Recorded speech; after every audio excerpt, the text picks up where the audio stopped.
नमस्कार दोस्तों, हार्दिक अभिनंदन है आपका आपके अपने YouTube चैनल एजीएस एजुकेशन में। दोस्तों, पिछले वीडियो में हमने भक्ति आंदोलन का भाग प्रथम देखा था। आज हम भक्ति आंदोलन के अंतर्गत भाग 2 को देखेंगे। तो दोस्तों, अगर आपने पिछला वीडियो नहीं देखा है तो आप पिछला वीडियो ज़रूर देखें और जो वीडियो है उसको अंत तक देखें, और ये वीडियो भी आप अंत तक देखें ताकि आपका भक्ति आंदोलन का जो टॉपिक है वो अच्छे से याद हो सके और समझ में आ सके। भक्ति आंदोलन का जो टॉपिक है आपके क्लियर हो सके। तो चलिए दोस्तों, शुरू करते हैं आज का भक्ति आंदोलन भाग 2।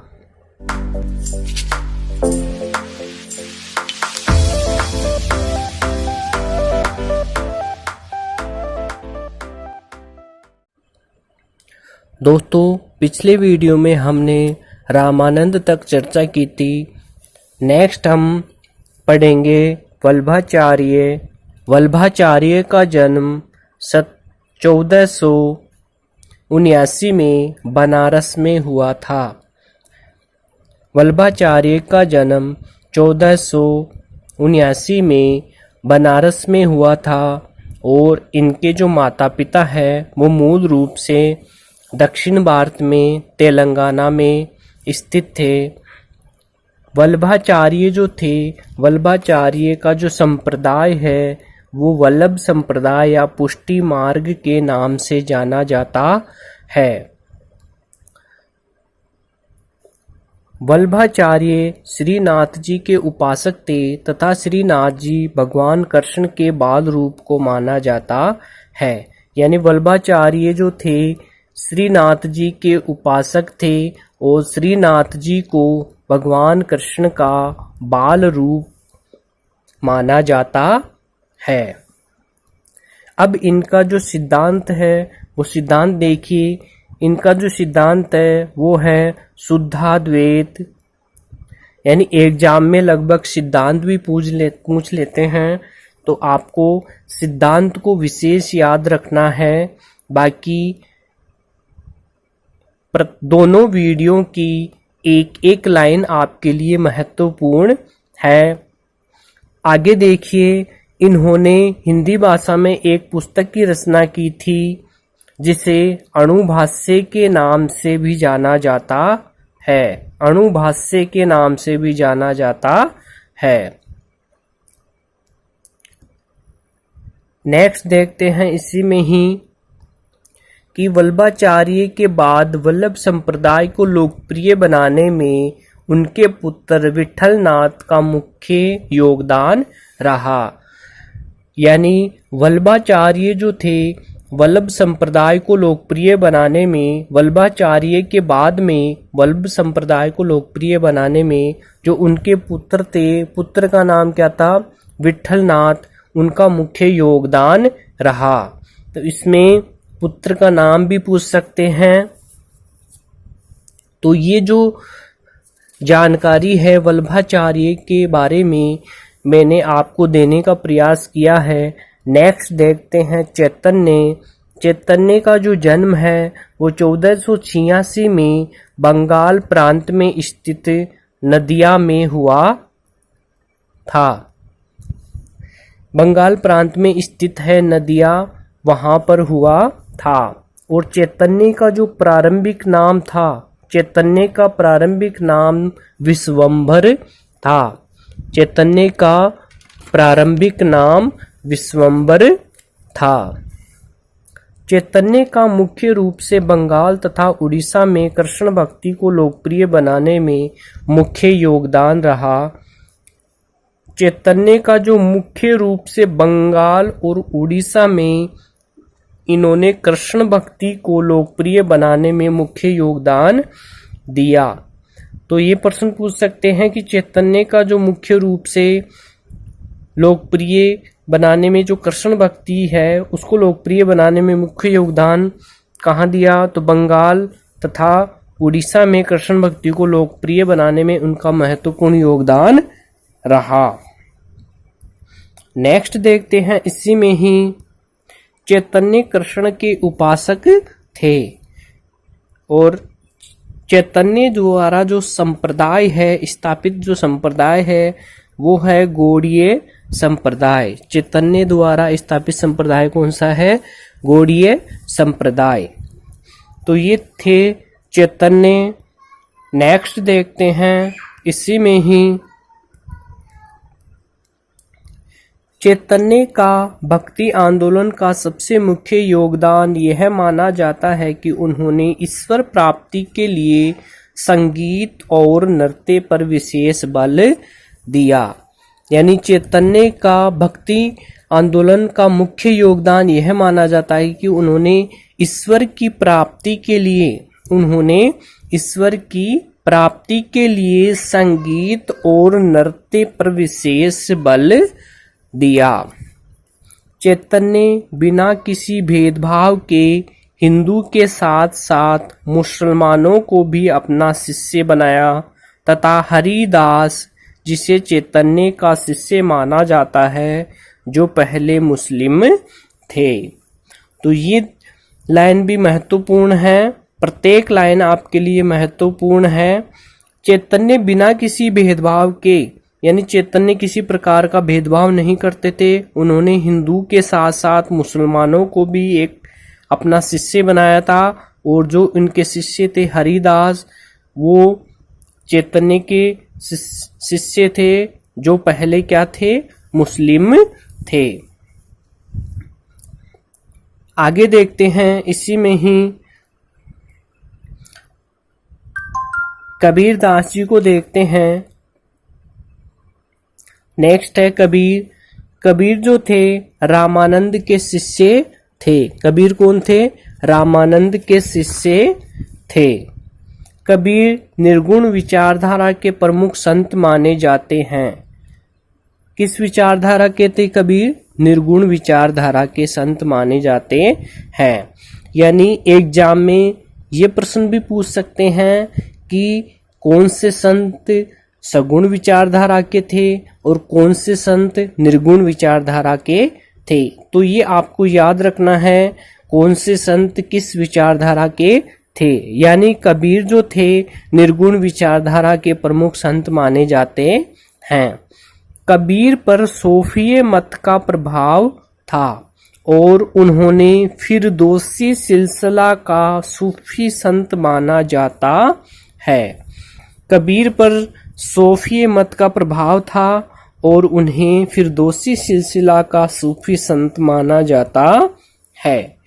और इनका जो ग्रंथ है कबीर दास जी द्वारा लिखित, जो बीजक के नाम से उनका जो ग्रंथ है वो जाना जाता है। ये एग्जाम में आया हुआ प्रश्न है कि कबीर दास जी द्वारा लिखित ग्रंथ किस नाम से जाना जाता है या कौन सा है? तो बीजक है। तो ये थे कबीर दास। नेक्स्ट देखते हैं गुरु नानक। गुरु नानक का जन्म 1469 में तलवंडी नामक ग्राम में हुआ। गुरु नानक जी जो थे उनका जन्म 1469 में तलवंडी नामक ग्राम में हुआ। तलवंडी वर्तमान में पाकिस्तान में स्थित है। तलवंडी वर्तमान में पाकिस्तान में स्थित है। गुरु नानक भी कबीर की तरह निर्गुण विचारधारा के प्रमुख संत माने जाते हैं। यानी विचारधारा कौन सी थी इनकी? निर्गुण विचारधारा थी। किनकी? गुरु नानक देव की। यानी गुरु नानक जी जो थे वो कबीर की तरह निर्गुण विचारधारा के प्रमुख संत माने जाते हैं। जन्म कहाँ हुआ इनका? तलवंडी नामक ग्राम में। तलवंडी वर्तमान में कहाँ है? पाकिस्तान में है। और गुरु नानक जो थे निर्गुण विचारधारा के प्रमुख संत थे। नेक्स्ट देखते हैं, नानक पर सूफी मत का गहरा प्रभाव था। जैसे कबीर दास जी पर सूफी मत का गहरा प्रभाव था, उसी तरह है जो नानक जी थे उन पर भी सूफी मत का गहरा प्रभाव था। नानक चिश्ती सिलसिले के प्रमुख संत शेख फरीद के से काफी प्रभावित थे। नानक जो थे, गुरु नानक, वो चिश्ती सिलसिले के प्रमुख संत थे शेख फरीद से काफी प्रभावित थे। और गुरु नानक द्वारा जो संप्रदाय है वो कौन सा संप्रदाय है? सिख संप्रदाय है। तो ये थे गुरु नानक देव। इनके बारे में जो भी जानकारी थी वो मैंने आपको बताने का प्रयास किया है। नेक्स्ट अपन देखते हैं इसी के अंतर्गत दादू दयाल, जो बहुत ही महत्वपूर्ण है। दादू दयाल का जन्म गुजरात में हुआ था। दादू दयाल का जन्म कहाँ हुआ? गुजरात में हुआ था। दादू दयाल ने मूर्ति पूजा का विरोध किया और निर्गुण निराकार ईश्वर की भक्ति पर बल दिया। जो दादू दयाल जी थे उनका जन्म गुजरात में हुआ और दादू दयाल जी मूर्ति पूजा का उन्होंने कड़ा विरोध किया और ये निर्गुण निराकार ईश्वर भक्ति पर बल देते थे। दादू दयाल जी ने अपने उपदेश साधुकड़ी यानी ढूंढाड़ी भाषा में दिए। तो प्रश्न पूछ सकते हैं कि दादू दयाल जी ने अपने उपदेश किस भाषा में दिए? तो साधुकड़ी ढूंढाड़ी भाषा में दिए। नेक्स्ट देखिए, 1568 में अपना पहला उपदेश सांभर में दिया।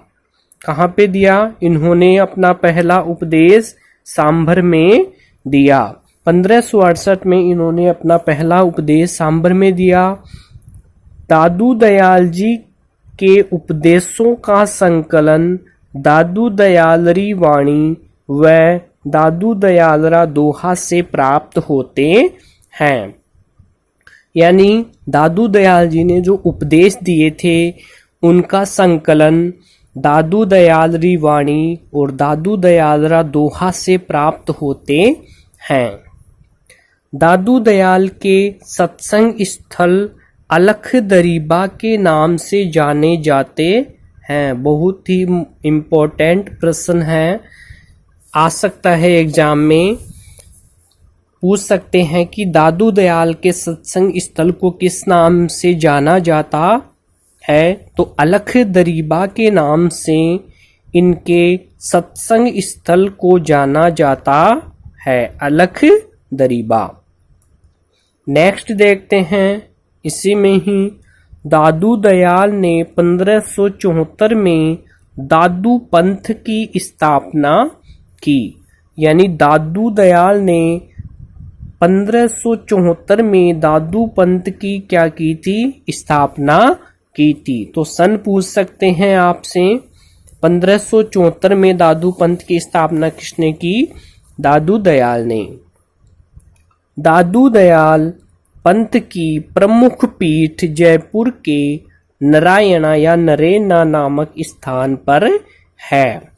तो पीठ पूछ सकते हैं कहाँ पर है? नारायणा या नरेना नामक स्थान पर स्थित है, जो कहाँ पे है? जयपुर में स्थित है। नरेना में प्रत्येक वर्ष फाल्गुन शुक्ल अष्टमी को मेले का आयोजन किया जाता है। यानी जो नरेना नामक स्थान है जहाँ पर दादू दयाल पंथ की प्रमुख पीठ है, वहाँ पर प्रत्येक वर्ष फाल्गुन शुक्ल अष्टमी को मेले का आयोजन किया जाता है। तो ये थे कौन? दादू दयाल। तो दोस्तों, मैंने दोनों वीडियो के माध्यम से भक्ति आंदोलन में जो प्रमुख संत हैं और उनके द्वारा जो स्थापित सिद्धांत और जो संप्रदाय है या फिर जिन्होंने जिसका विरोध किया या फिर जिनके जन्म स्थान उनके अन्य किस नाम से जाना जाता है, ग्रंथ कौन सा है। तो इस प्रकार के प्रत्येक प्रश्न को मैंने इसमें शामिल करने का प्रयास किया है। तो दोस्तों आप ये दोनों वीडियो देखना ना भूलें, क्योंकि यह दोनों वीडियो ही आपके लिए अत्यधिक महत्वपूर्ण हैं। धन्यवाद दोस्तों।